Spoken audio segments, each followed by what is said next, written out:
तर आज आपण पार्लेजीपासून मस्त असा केक बनवणार आहोत। त्यासाठी 2 पुडे पार्लेजी बिस्किट घ्यायचे आहे मिक्सरच्या भांड्यामध्ये। त्यानंतर 1 कप साखर घ्यायची आहे, थोडेसे विलायची घ्यायचे आहे।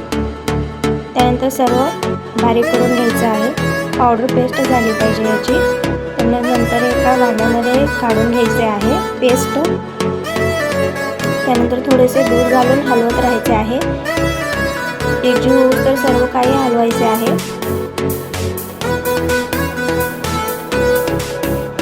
त्यानंतर अजून थोडेसे दूध ॲड करून अजून थोडा हलवायचा आहे, जोपर्यंत बॅटर हा मऊ असा होत नाही तोपर्यंत हलवत राहायचे आहे। जर बॅटरची पातळ लेयर सोडायला लागली तर समजायचं की बॅटर केकसाठी रेडी आहे। तर हे यामध्ये थोडासा सोडा घालायचा आहे, जेणेकरून हा मऊ खुसखुशीत होईल। तर सर्व एकजीव झाल्यानंतर याला 10 मिनिट असे झाकून ठेवायचे आहे।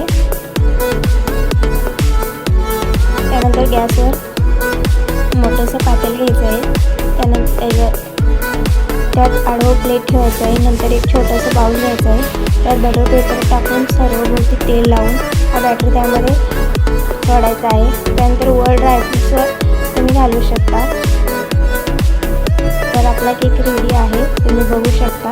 तर ह्याला मधोमधी चाकूनं बघायचं आहे की हा शिजला आहे। जर चाकूला लागला तर तो अजून शिजलेला नाही। तर हा आपला असा टेस्टीचा केक रेडी आहे। तुम्ही ट्राय करून अवश्य बघा, खूप टेस्टी झालेला हा केक। थँक्यू.